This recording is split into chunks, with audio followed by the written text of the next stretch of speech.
Good evening, everybody. Good evening. Good evening. Welcome to this Thursday's edition of the Erudition Network's Interactive Black History and Knowledge Session. I am your host, Eddie Phillips. As always, we are here on this Thursday night to provide some Black history and some knowledge that you may not necessarily get or have gotten when you were at school or any place else, and to delve deeper into our African American and African history and world history to better inform us about our past so that we can be better informed about our future. We are here tonight, a couple of days after this election night. And so there are some things to cover, some things to go over, some things to talk about. I'm going to give a couple of moments for people to get in here, those who would join us on this live session. Excuse me. Um, uh, as always, we ask you to bring your questions um, when you join us, so that we can all learn together. So I look forward to some of you all joining us tonight and bringing a new or differing perspective um, to to the conversation tonight as we talk about history and things like that. Um, I it's so much going on right now, um, um, and I really would like for people uh, to kind of chime in tonight. If you join us and let us know where you are and your mental health. A lot of people going through anxiety because of everything that went on with this election, and there are some concerns um, that I've had over the last few days. Hear reports of people doing things and having issues, and so my wife comes on Monday, and I would like you all to join her on Monday evenings as she talks about mental health and how this thing, affects our lives, And so, but if you want to get on here tonight and leave some thoughts, comments, or just a vent, that a little bit, that's fine too tonight, because I understand. I'm going to send out an invitation for our YouTube, because we have been having issues, I guess, with Facebook allowing me to see your comments. And so I really want to be able to see what your comments are. So please feel free to join us and subscribe to our YouTube channel and join us. And you should be able to chat and do everything over YouTube without a problem. So I'm hoping that if you're putting something out here and I'm not responding to it, it's probably because I don't see it. Excuse me. And I want you to be able to respond to us and be able to see what it is that we're saying. If you don't have that, I'm going to drop it in the comments. The address for tonight's YouTube, and you can join us via there. And I'm sure if you have a question, comment, or concern, or an opine, I guarantee you it will be answered. So please feel free to do that. I see that that. Okay, there it is. It went through. All right, I was seeing that it was causing a little bit of a problem, but it seems to be going through pretty fine through all of our channels. Anyway, um, I also want to make a point. I posted on social media, I think the day after the election, and I wanted to cover that before we went further tonight, because here's the thing.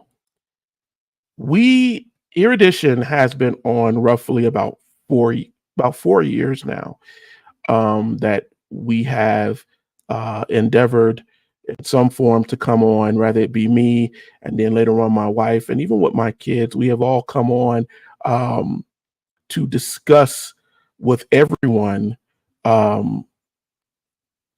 issues and things that pertain to history, mental health.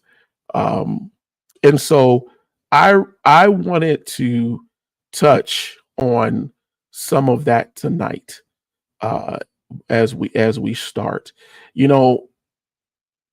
Over this past few years, we have put out a lot of information. I have done many shows covering things once, twice, 3 times, and I don't mind doing that because though someone heard it the first time, others didn't hear it. And then, if anything, it is a reminder or a deeper understanding of a subject. So sometimes we will go back over things. But the truth is, ladies and gentlemen, that America, our country, and I can say this probably about other places in the world, but I am an American, so I can say specifically America, we are woefully uneducated and demonstrably separated from facts, and when it comes down to history. And because of that, it has caused us to separate, to divide, to further mistruth and misunderstanding. And it's still a word from my wife's show, despite knowing that we have adroit teachers out here, or adroit instructors who know history, who know psychology, who are providing information, free information to help during these crucial times. It is often ignored. And one of the things that I saw as we went through the events of the last couple of days is that I cannot say that the information hasn't been out here. We have done many podcasts. We've been on many different platforms. And there are people who have larger platforms than us that we know, and they have never invited us on there. They've never encouraged us to be on, but we support positivity. And so we have supported them, and we have shared their message. And I'm telling everyone, we need to come together. We need to start trying to be better educated and stop trying to be willfully ignorant to what is going on. I asked the question in the post that I put, that if you watched these shows? If you have you shared them? We share everything, right? In America, we share things that are ridiculous, probably because we think they're funny. They put a smile on our face, or it affects our curiosity, whatever it is. But are we sharing things to encourage our family, our children? Are we sharing things to educate our minds? Are we sharing things that could help others make it through a very hard time? Are we, me and my wife have, and we're writing books because you cannot just touch one platform. You have to be able to reach people at different places. Some people read and they don't spend time online, and that is perfectly fine. But we're putting out books so that you have a battery, a place where you can go to and charge up anytime with a book, your knowledge and your understanding. These things take time, they take effort, but you do them because you want people to grow in their knowledge. I watched the media over the last few days talk about uneducated people. Education is not just something that happens in school. Education happens every day. Every time you pick up a book, every time you read something new, that's you educating your mind. Every time you watch something, you are imbibing it, you are taking it in. And it is important that you challenge and that you realize what you're taking in. It's important that you take account of what you're bringing into your being, physically, physiologically, mentally, and spiritually. We have talked about a lot of things on Erudition. You know, people were talking about the Latin vote and what happened. But I've specifically done multiple shows talking about the Latinx community and who they are in relation to the African American and the African community. I have done shows talking about sexism, the failure of early suffragists and abolitionists, the way that America looks at Black people historically. I've done shows where we talked about Susan B. Anthony, Elizabeth Cady Stanton, Alice Paul, and their interaction with people like Ida B. Wells, Sojourner Truth, and so on and so on.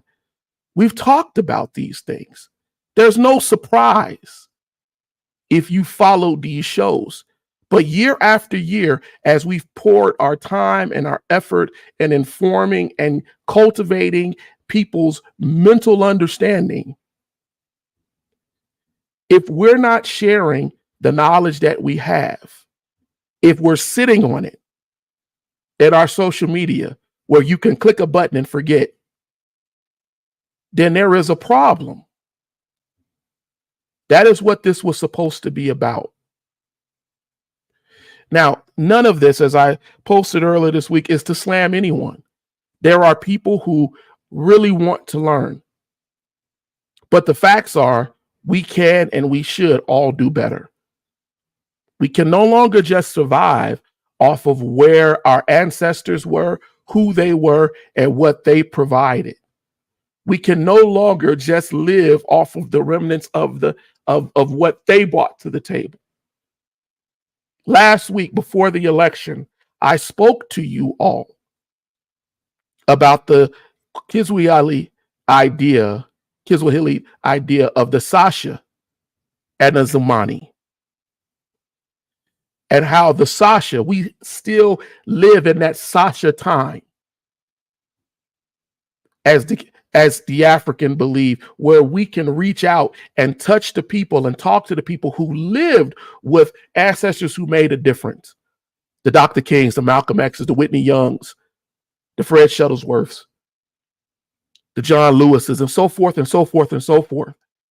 We can reach out and talk to those people and tap into secondhand knowledge, even if the primary source is no longer here, because we still live within the lifetime of their children and folks who touch them. That is present history, alive history.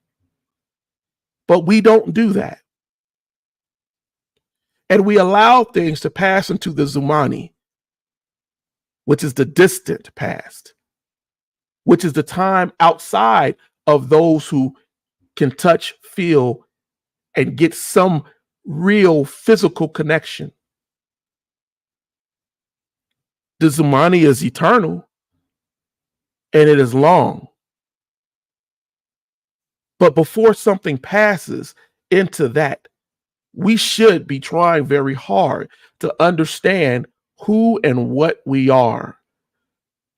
We should challenge. We should question so that we could avoid. Last week, I talked about how media folks were on talking about the connection between women of color and white women in America. And I gave the history of that.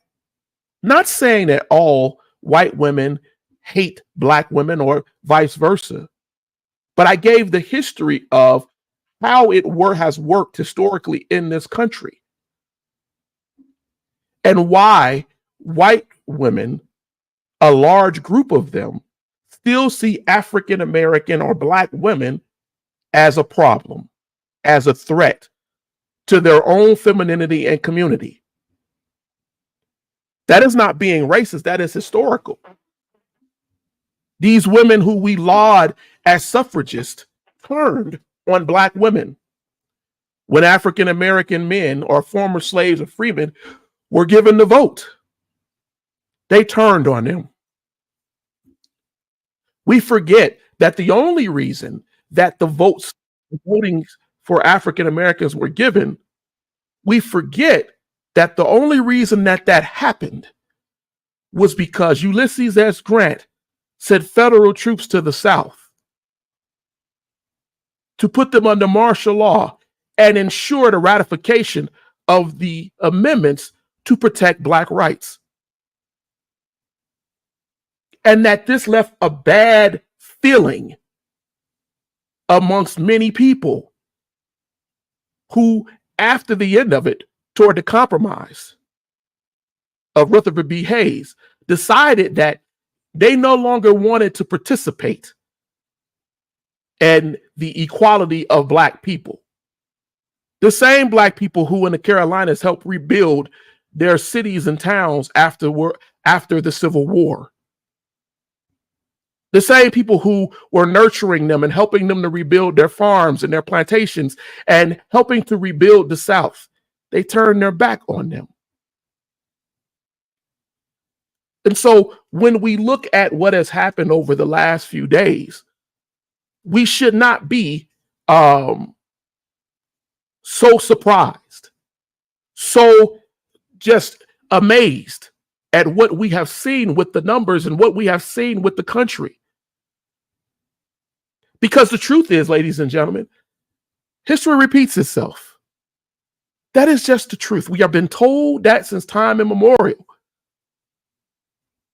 History will repeat itself for those who ignore it or just pretend that it has not happened.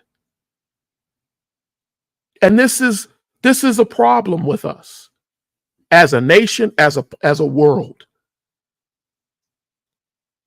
One of the things that I said to myself after all of that is that I am still committed.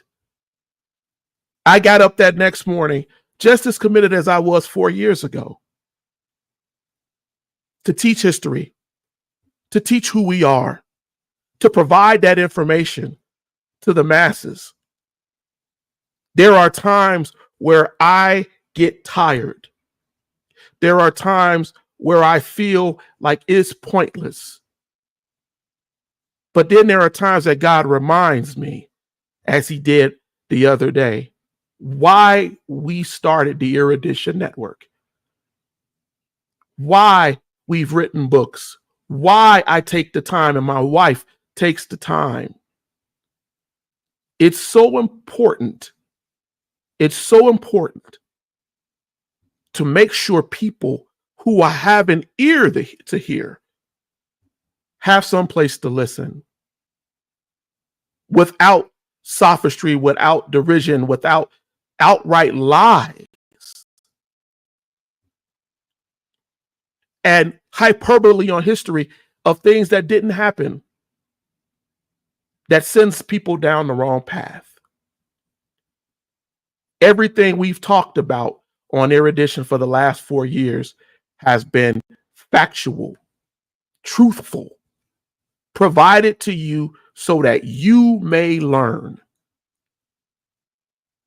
I am not an arrogant person to tell you that I know everything, but I spend a lot of my time making sure that I stay deep in my study on what it is. I told someone earlier this week, this is not a hobby for me. This is my life. This is what I have always done. And I thank God for that calling and that understanding that allows me to tap into that memory and that knowledge. And I want everyone to grow. Now, I gave those longer than I thought I would to make those points to you. But I ask you tonight, share Erudition. Share this broadcast, share my wife's broadcast, share the specials that you see us do, the things that we run.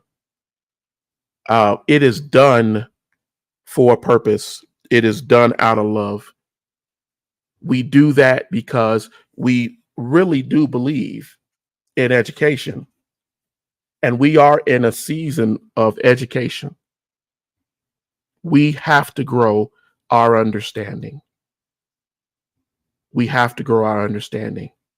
I don't mind getting on this show and having 5 or 6 people show up. You are precious, and those who seek knowledge, I welcome you.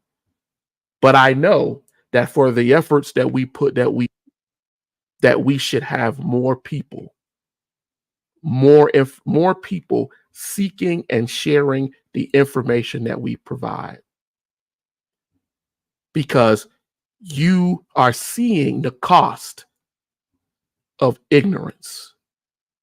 You are seeing the cost of those who are misinformed.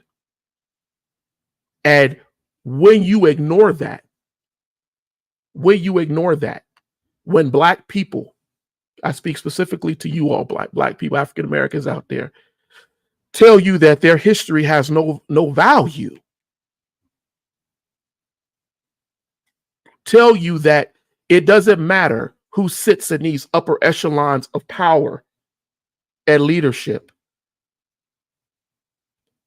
They don't know enough about the past.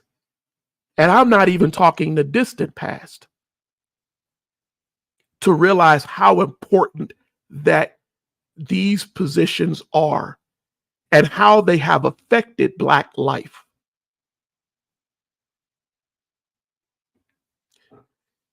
As always, I'm going to open up this little bit of time here for the next 5 minutes before I get into some other questions that I received online over the last couple of days. To all of you who are with us live, open the floor to you for any questions, comments, concerns that you may have about Black history, about knowledge that you need, that you're seeking. I'm open the floor to you all to do that for your questions, any questions that you may have. This is the time for you to ask those questions, and I promise you I will give my best efforts to answer whatever questions that you provide. So while you're doing that, I'll keep talking. And as I see questions, I will answer them, since we only have an hour to be here to go over these things. I received a video from a friend of mine, Kiki Leonard, who sent me a video about the Great Wall of Benin. And I thought I had pulled up, that's what I was looking for here, a picture of, but give me a moment, the Great Wall of Benin. But I can't seem, I had it. And now I seem to have lost it. Yeah, here's one.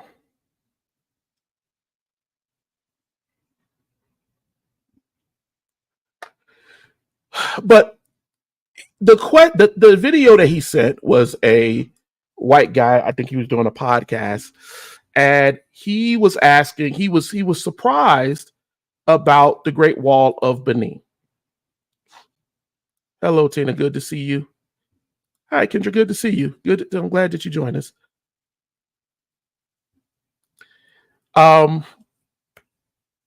the Great Wall of Benin. So this guy was very surprised that he had not heard of the Great Wall of Benin, because in his mind he was like, wait a minute, nobody ever mentioned this in any of my history classes, and anything that I have seen, and I don't, he was just amazed. This white guy, just utterly amazed. And he sent this to me, and he asked, if this was true, and I had to say, yeah, this is very true. The Great Wall of Benin is a real historical fact. The Odo people, or the Edo people, built this amazing wall that dwarfs the Great Wall of China. But we are not told about it because it was a marvel, right? It took centuries to build these walls and moats that protected the nation, right? And the Edo people had this wall destroyed. The British destroyed it in their grab for land and power, right? Many people have written about the Benin earthworks. That's another word that it's another term that it's called. And it was a very extensive wall. What I'm going to show you right now is a drawing that was made in the late 1800s by the British as they planned to invade Benin, and how. And then I'm going to go into why they did that, because I told Key that I would definitely bring it up because I thought it was such a great question that he asked. So here's an example of the Benin Wall. Now, what it was is this was the cityscape. This was the cityscape of the people. But what is amazing about the walls is they weren't just walls, right? They were also walls that were integrated, and moats, waterways that ran between the intersections of the walls. And they were used for ceremonial purposes and defensive purposes. It would be hard for you. We talk about the Great Walls of Jericho. We talk about the Great Wall of China, but it would be hard for you to conquer the people of Benin because of this waterway and this wall structure that protected their sovereignty. Now, the people of Benin were known for their great metalworking and construction ability. A lot of your children learn about these cultures in their history books. They actually talk about the people of Benin, and I'm actually trying to pull it up in one of these history books that sits on my desk, because I want to show you in real time that they actually do talk about it. But what they don't do, right, is they don't explain it to you in what really, really happened, right? They talk about the metalworking ability of the Edo people, but they don't really tell you about their architecture and how they built these amazing structures. So what we wound up having is a little bit of history and not the whole of history, right? The scale of these walls were immense. They built these walls for centuries. It is estimated between 800 AD to the 15th century, these walls were continually being built.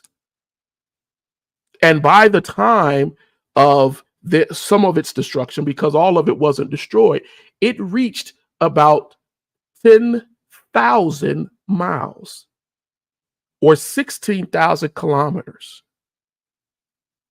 That makes it one of the largest man-made structures in the world, and that surpasses the Great Wall of China as far as looking at the actual length of it. But you know what? That is left out of history for a purpose. We talk about their metalworking ability, because what happened was when the British came in 1897, they wanted to grab African lands. And in trying to grab African lands, they invaded these people. And though the Oyo people had traded in slaves, and both the Atlantic slave trade and in going back in the Muslim slave trade, the British used this as a part of their excuse. They also said that a delegation of ambassadors that they sent to talk to the people were killed, were murdered by them. And so they took this opportunity to go in and attack this ancient civilization and destroy their walls, blow them up, shoot them down with cannonball fire. And in so doing, start to erase the history of these people. Now, what is amazing is now you can go to the British museums and you can see wall-to-wall artifacts of the Benin people. You can see Benin masks. You can see their metalworking powers and how they built dishes, and all of this was stolen and sold throughout Europe. And the excuse was slavery and oppression, that these savages attacked. But that is really not the case. What it was a power grab. And we know from history, we know from fact that this was a power grab. And so they blew up these walls in 1897 and attacked the Edo Kingdom and went about trying to erase the history of the Benin walls from our current history, and only talk about the artifacts that they had in their museums. So when you hear about it now, and people in present day are shocked and saying, I never knew this.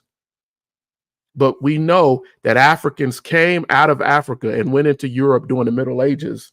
And what they brought with them was the ideas of architecture, metalworking, all of that in the Iberian or Italian peninsulas. And they allowed these folks to learn from their knowledge. So none of this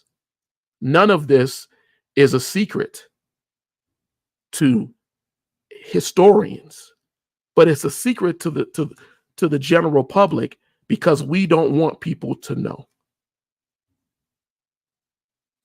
And this is why we do shows like Erudition. And I wanted to thank Key for sharing this. And I shared it on our Erudition page. You can see the video of the young man who was surprised, because I thought there's so much in history that I could cover. And the reason why I like the program to be interactive, ladies and gentlemen, is because when we're interactive, you bring things to me that I can talk about that I wouldn't otherwise have just thought off at the top of my head. And so I thank you, Key, for, I know you were on here earlier, I don't know if you still are, for sharing that story with me today. That was really something that made me, smile, because a lot of people don't know that part of history, and we should know it. We should know it. We should know about the architectural prowess of ancient Africa and early people. And if you got my first book, you will know that I talk about a lot of the innovations, inventions, and things that Africans brought to the world and then shared with the world. that are still being used, many of them still being used today. And so I appreciate you, man. I just wanted to say thank you for doing that. The other question, because I see none of you all have thrown me any questions in here, no, thank you, sir. Appreciate it.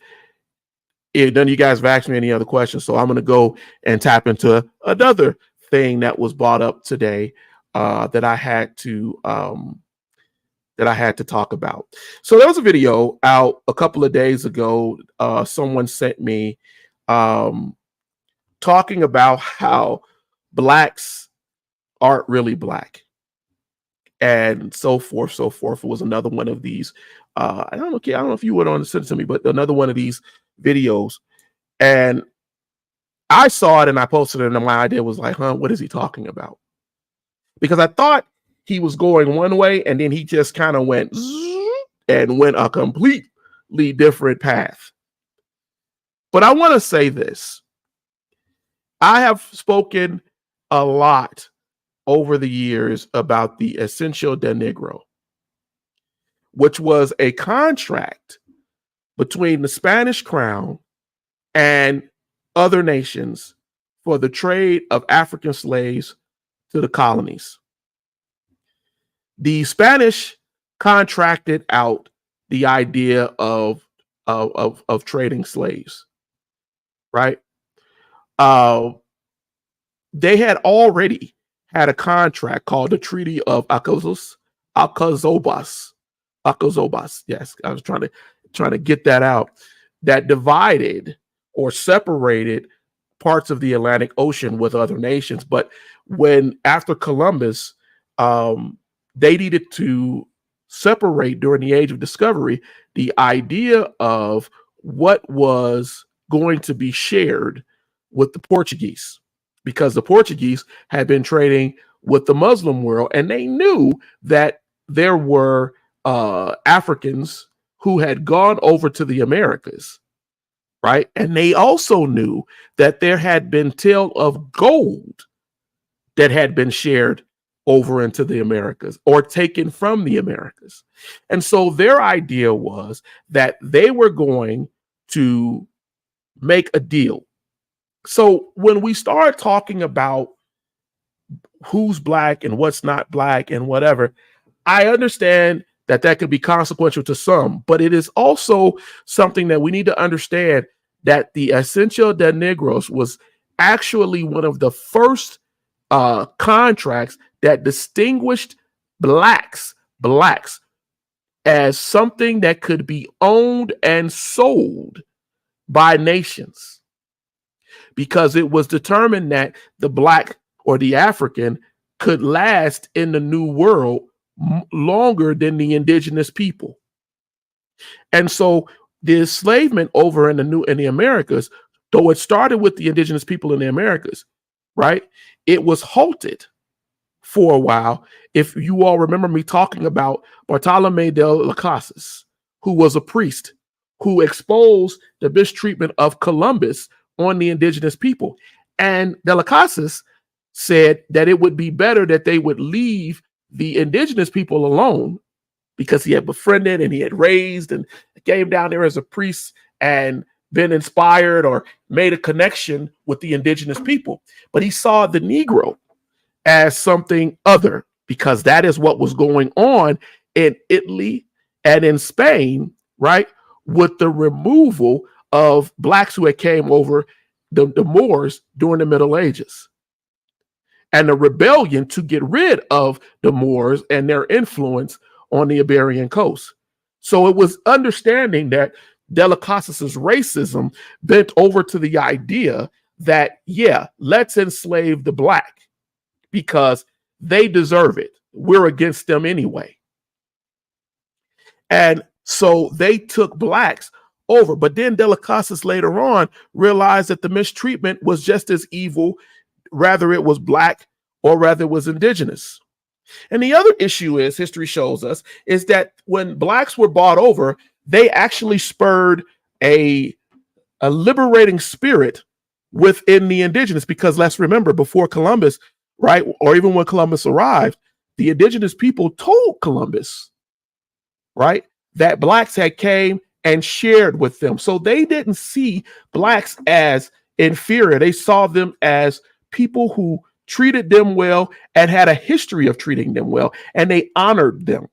I have a skull that it's not sitting over here right now. That it is that a friend of mine sent me. That is a representation of how early indigenous people over in the South America built these sandstone statues to honor the Africans who had came over before.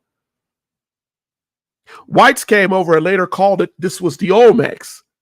They gave it a completely different civilization, even though all of the history points to an idea that Africans came over and they honored the indigenous folks over here and they shared information, a syncretism that existed well before the arrival of Columbus. Now, why is that important? Because when we start arguing over who's black, who's white, what that name means, what this means, who that means, it misdirects us from the real history, from what is really important. The 100 years before the full employment of the Essential del Negro, as the Italians wanted to get rid of the Moors' influence after learning from them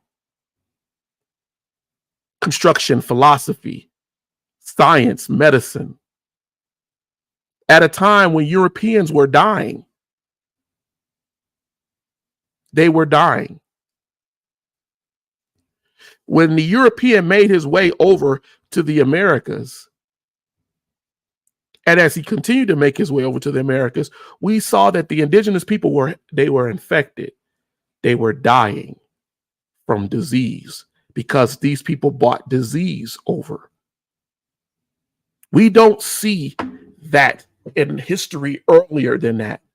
As we start looking at the African arriving and what they brought over. And much of it is because of the differences in culture that we never talk about. The cleanliness in culture, the washing of the body, the ensuring that I am not passing on anything to other people. We know during medieval time, I was telling the guys a couple of weeks ago on one of the shows on the Man Up show that they shared the same bath water. That many times they only washed once within months. But that was not the way of the African, being influenced by Islam and their own traditional African beliefs. There was a cleanliness that you had to have. When the people of Mali, Manu Musa, the emperor of Mali, who was renowned for his wealth, when he made his pilgrimage, in order to make their pilgrimage, they had to be clean. They had to wash themselves before they came upon what they believed to be God. You could not come to God unkempt, unclean. Whereas the conquistador did not wash. Now, this is a cultural difference. It's nothing about racism. This is a cultural difference.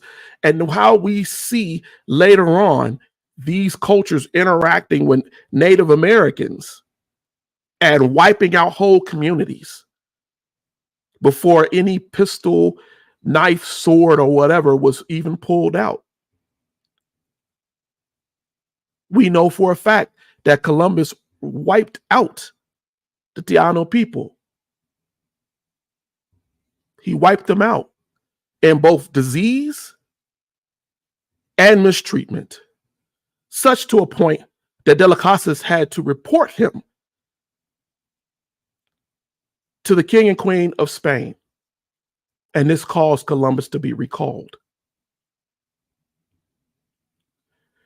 It's important that we know this history. And when we see things online that people are saying, that we challenge it. We challenge it. I tell people all the time, Send me your videos. Send me the things that you see, and we will talk about it.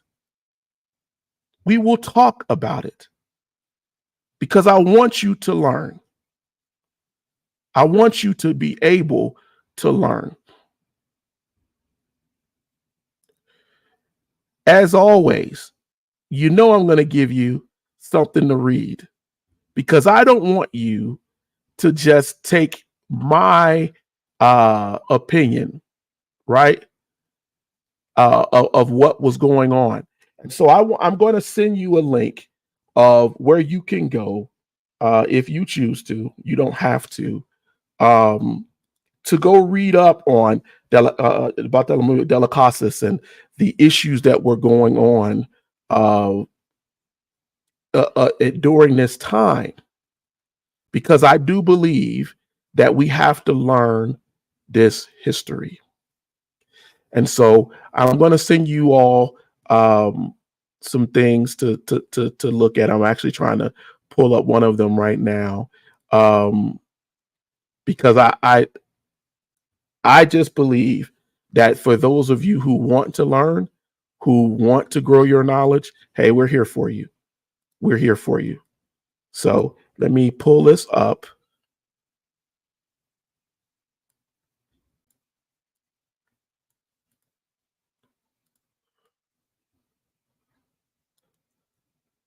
And send it on out there to you all.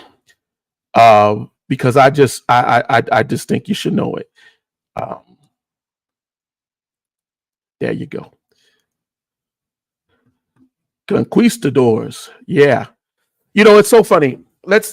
I was also going to, talk about that a little bit. You know, so people were talking about during this election how a lot of Latinos, particularly Cubans, and I've heard it because I've been around people, and I actually talked about this a couple of months ago, who say, I had a friend who told me in the Navy, I never forget it.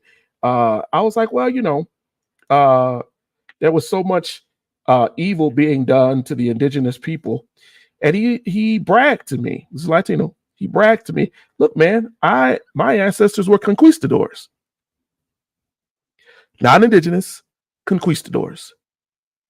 And I told him, I said, you realize that you are bragging about conquerors and rapists and people who who basically didn't care about anybody. They came for gold and for savagery and for conquering. That's what they wanted to do. It was imperialistic. And you are bragging about your relationship with them, but you're not really concerned about your history or your ancestors who were obviously indigenous. Those who connect you to people like me, to the African American, because we share ancestors through the triangle slave trade.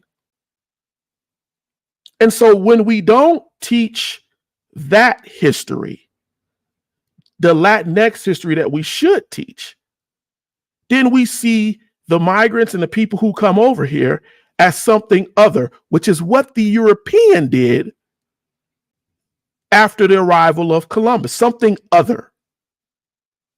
Not quite us, something else. And then it is easier for you to make those people out to be savage, uncivilized, whatever you want to call them. And then folks who will gravitate, right, towards folks like that, because they say to themselves, you know what? I'm not them.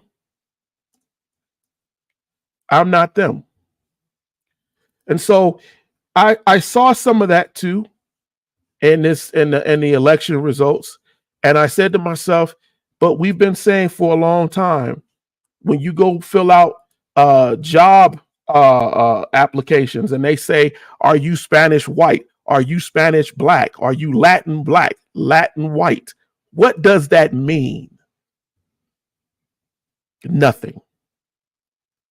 But because we're so lost in our history,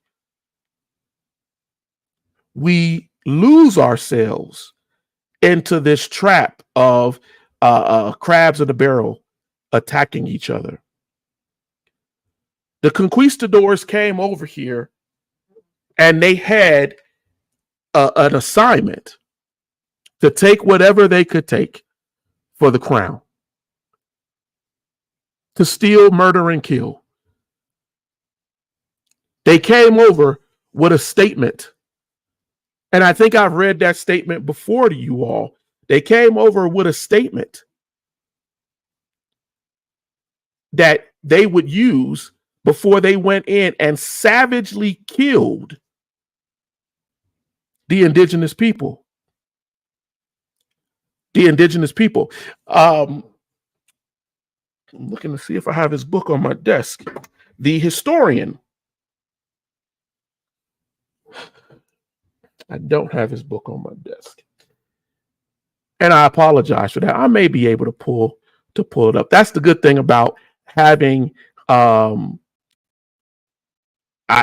typically have books both on digital copy and hard copy. And sometimes I have books that are in PDF that I get online from the Library of Congress. And I've showed you all in other episodes how to grow your knowledge in your library without having to go spend hundreds and hundreds of dollars trying to go buy books or older books that you don't have to buy. Now it's telling me, guess I don't want me to open it, but I definitely want you all, I'm trying, see, this is the thing about these computers, you try to open them. While I'm doing that, I sent you all the link for Pedalamo de las Casas. There is a great biography by Lawrence A. Clayton that you can go get. If you want to know about de las Casas, he's an important figure in history, because what de las Casas's point is his early interaction with the Comedia system that was put into place by Columbus after Columbus arrived to subjugate the indigenous people. And so if you want a good read or something to better understand that subject, please go on and go pick up his book. There are some ways that you can get it online that are free. If I can find more of those ways, I will later link it in this, because I truly believe that, you know, if you don't have it, don't mean you shouldn't learn. So, but I can't bring it up. But I would also say to you, go out and get the book Lies My Teacher Told Me by James Lowen. Lowen passed away during the pandemic, but he was a great historian and a great writer. And he talks about I was going to read it to you. He talks about the actual statement that the conquistadors would read when they came in, basically telling the indigenous people that we are here to bring Christ and religion to you, even though they didn't speak their language, and that if you fight us, right, we will kill you, your wives, and your children. Right? Doesn't sound like the Christianity that we are preached in our churches, but this again is the savage Christianity that was being brought up after medieval Europe, right? And after the Crusades, and the idea of bringing savagery upon people under the guise of religion and using imperialistic mentalities, something that the African didn't do, right, when they came over. And some historians will argue with you that the reason why we don't hear a lot about early African exploration is because the African didn't come to conquer. He came to share. And there is truth in that. There is much truth in that. And we see that even in the Eastern travels of Africans and through trade and migration. But what we see coming out of Europe, even with the Vikings, with the Crusades, with the conquistadors, we see imperialistic conquering mentality to destroy. And that is still ever present with us even today. Today, we still see this imperialistic mentality to run into another civilization and take what they have under the guise of making something better. It's insane, but it's true. And so I want us to do a better job at at looking at this stuff. So that's why I sent that to you all. Wow, this hour went around really quick. Hey, does anybody that's on with us, and I see it's about 8 of you all here. One, let me know that you're here. I see Tina, I see you, Kendra, I saw Key. If you're with us tonight, let me know you're with us. Let me know that you're watching. Let me know if you agree with anything that I've said over the last 50 minutes. Or do you think that this is, is it something that's worth your time?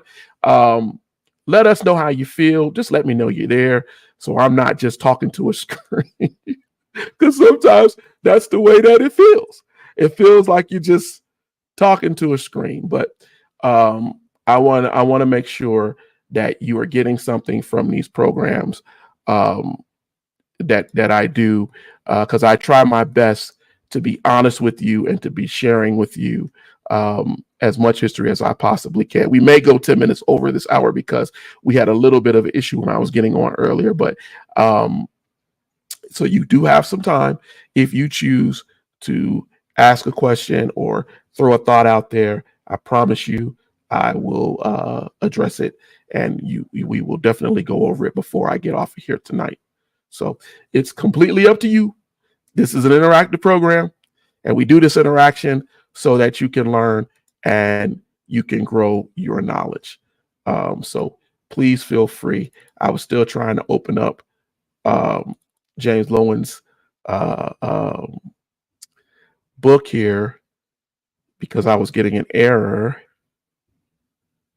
but we'll see if it'll let me do it. And while I'm doing that, hey, please feel free to drop something in here, ask a question, make a statement. Tell me, Eddie, shut up. Let me say something. I'm fine with that.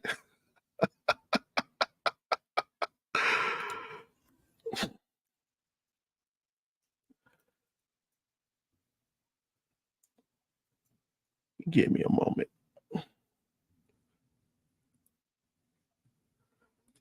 Try to bring it up here. Won't let me do it.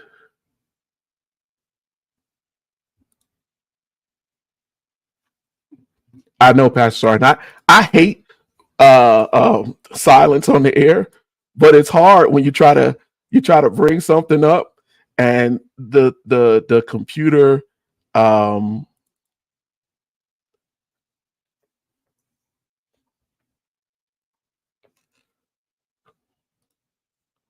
decides it doesn't want to act right. It doesn't want to listen to me.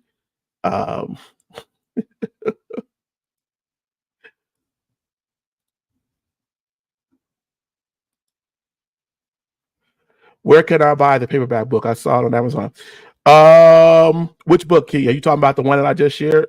The one about Bartholomew de las Casas?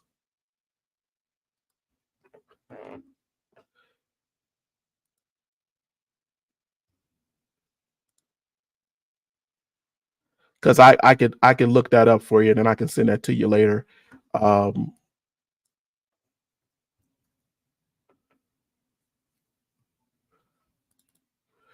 All right, it's not gonna let me do it. That's fine. I kind of gave you all what it was about. Go get James Lowen's book, and definitely and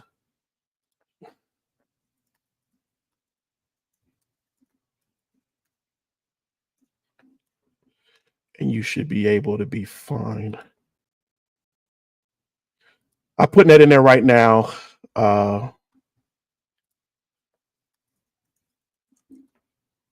Yeah, but he passed away. He was a very great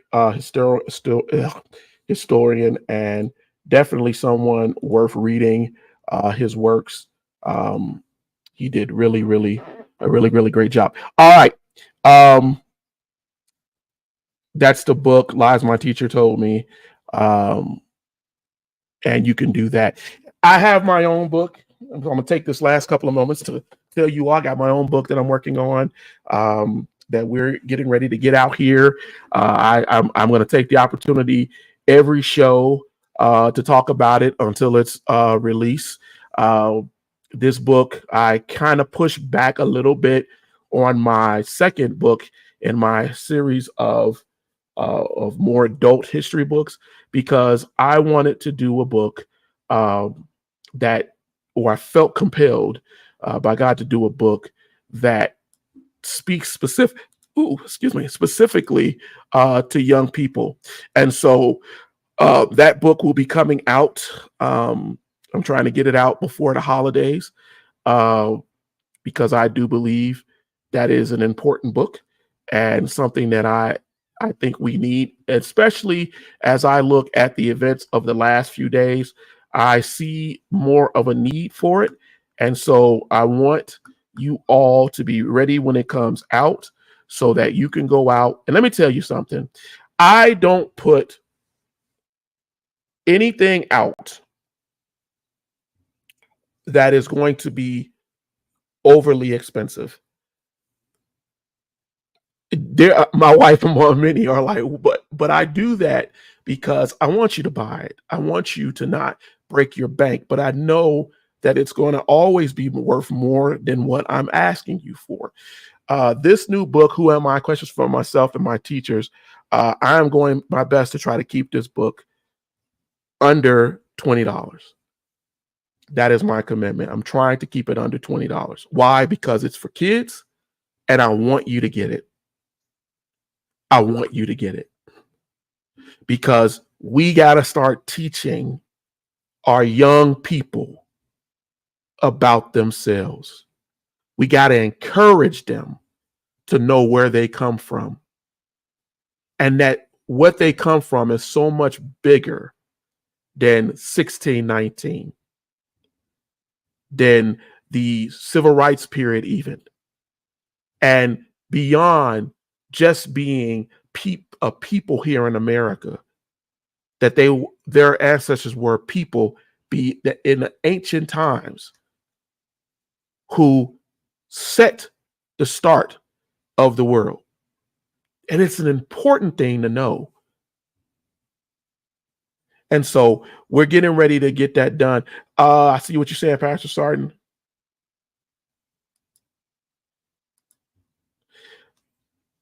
What we're going to try to do is try to get it out before the holidays.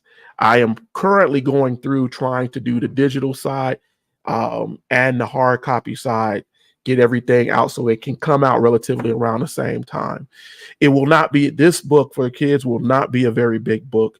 It won't be as big as my 200 and something, whatever page book that the first book we put out, the Black History Challenge. That's a much bigger book. This book is designed to teach kids and to do it through a series of games, do it through a series of giving them information and also showing them how to do research, how to go in and find more about those things that we talk about in this book. So if they choose to know about Cush, Exum, Phoenicia, to go deeper into it and how to get that information.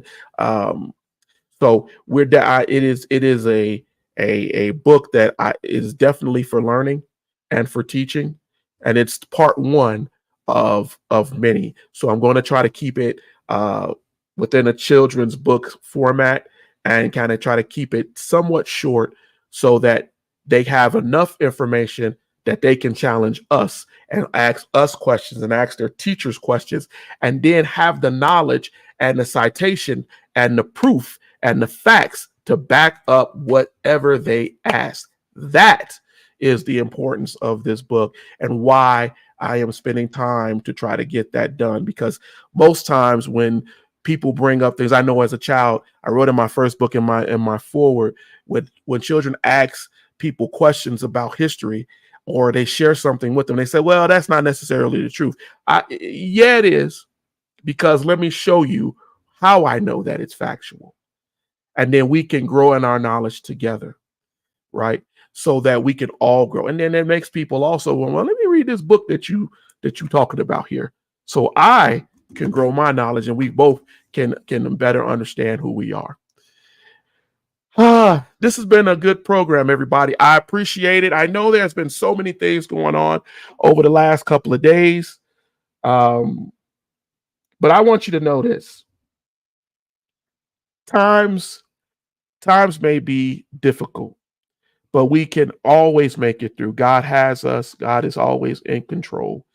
And we can make it through anything. If you don't believe that, grab your Bible and read through the history in your Bible.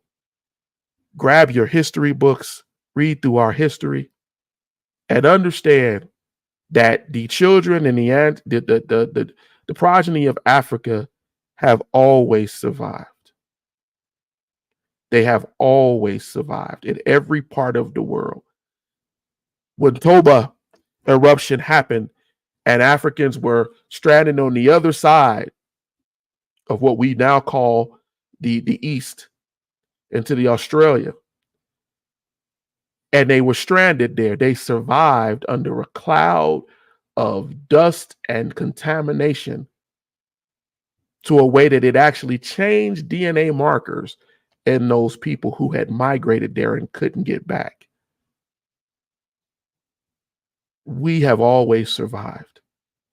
Your history is an indication, it is a validation of that. And all you have to do is pick up what God has given you to know.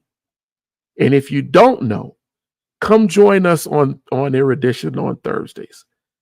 Come bring a question and ask me. We'll talk about it. We'll talk about the survival of the freedmen after the Civil War. We'll talk about how our people survived through black codes, through Jim Crow, through lynching, through murders. We'll talk about how they survived through the triangle slave trade. We'll talk about how they survived through the Muslim slave trade. We can talk about the survival of black folks throughout centuries. And as you look at where you are right now, and you saying to yourself, given who may have been elected or what has happened in the last few days, I don't know if I could. Our people made it. They made it. Harriet Tubman, with no training, navigated her way to freedom by the stars. The indigenous people who taught the Maroons and showed them how to navigate through the swamps. We survived. And we have always survived. But there was no medicine in the New World. We know from slave medicine and from narratives that Africans new to America went in the woods and found leaves and berries and things that they were able to test and use to treat other slaves. So much so that it amazed the slave owner to a point where they started to use some of the medicines and poultices of these Africans. We survived. You have a blessing upon you to survive. Just look to God. Look at our ancestors as they called out to God in the fields, at the riverside, in churches, as people came to burn down their communities. They still turned to God. That's not weakness. Because through that, they survived. And we know that they survived because me and you are here. We are here. We are their legacy. We are what they prayed for. And in many ways, we are what many of them died for. We heard people say before the election that, folks died for this. Folks died for your choice. Whether you chose to vote or you chose to vote, not to vote or to vote, they died for your choice. And they gave all because they hoped. They had faith. Narrative after narrative. They had faith that we would survive. I have a book on my desk, Incidents of in the Life of a Slave Girl by Harriet Jacobs. Harriet Jacobs had children with a white man she couldn't even see. She sat in a room and she watched them outside of a window just so they could survive. We are a people in America who have helped in the survival of America. Doesn't matter what war you bring up, French Indian War, Revolutionary War, Civil War, Korean, World War I, World War II, Spanish American War, on and on and on and on. Black blood, our ancestors' blood, led the way. When they say that they want America to be great again or they want America back, they don't realize that what they're saying is they want an America that our ancestors helped to build. The railroads, the refrigerators. Even right now, we're sitting here in the blizzard in Colorado. Your radiators, your street lights, your stoves, your light bulbs. Black inventions. When babies was dying from blue diseases and health, it was blacks. There's a major hospital in Chicago, got audience members in Chicago right now, named after a white man who credited black folks, black people, for showing him how to inoculate people against diseases. But we don't know that history. And every Thursday I get on and I try to share it with you. He said, keep that snow. Yeah, that snow's bad out here. All I want to leave you with is this. Don't be discouraged. Keep your head up. Join us every Thursday. Read these books. As these books come out, I have a book out right now. You can go get it on Amazon right now. Teach your family. Grow your knowledge. My wife has a book out on Amazon right now. Grow your knowledge. Right? It's a book on generational wealth. Right? It's a lot of harder words in there, but go pull up Generational Wealth by Tina Phillips on Amazon. Go pull up the Erudition Network presents Black History Questions and Challenge. Right? Good book. Get the digital copy. Get the hard copy. Digital copy is an active interactive book. The hard copy you can have right for your library. Sit down with your grandchildren, your kids. Learn. We are in a time of education. We are seeing what the lack of education does and what it encourages. It encourages bigotry, racism, foolery, because it encourages fear of what we don't know.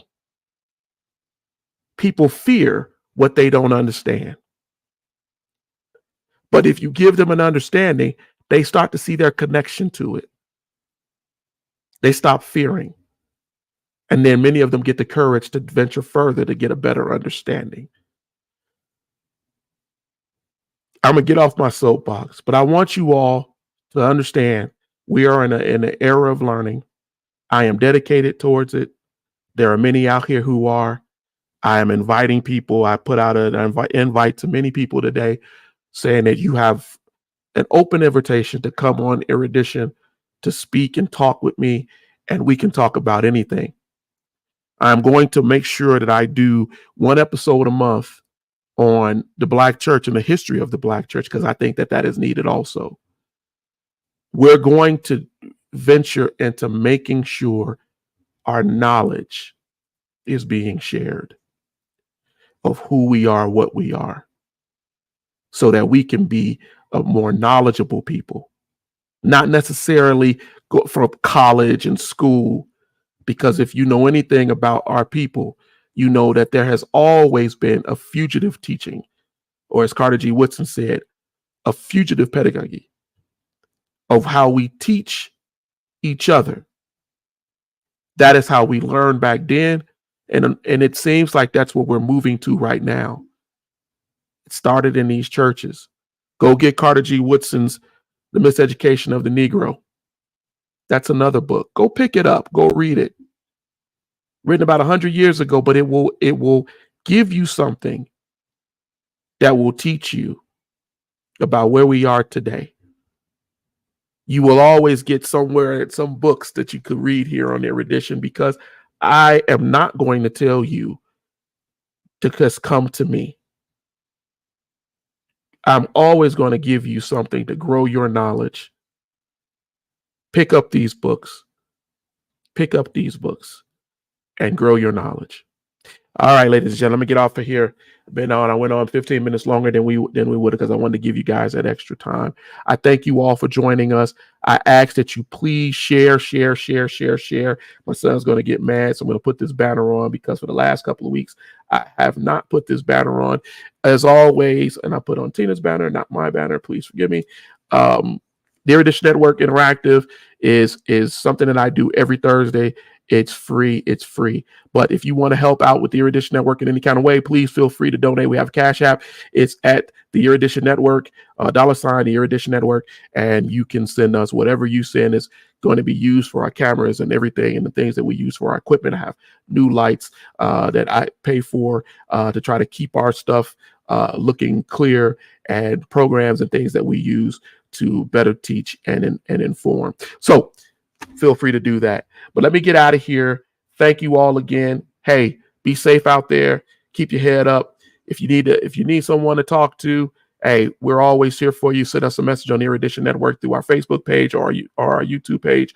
Tina will be on Monday with her show, and she's talking about mental health. This is a time where a lot of people are having anxiety. We're going into the seasonal holidays, so please feel free to join her on Monday and ask her questions and encourage her. This is not something that she is natural at. I'm not natural at, but we really do try to help, and we want you to stay informed. So join her then. Thank you all. Be blessed. And until next time, God willing, I will see you next Thursday. Bye.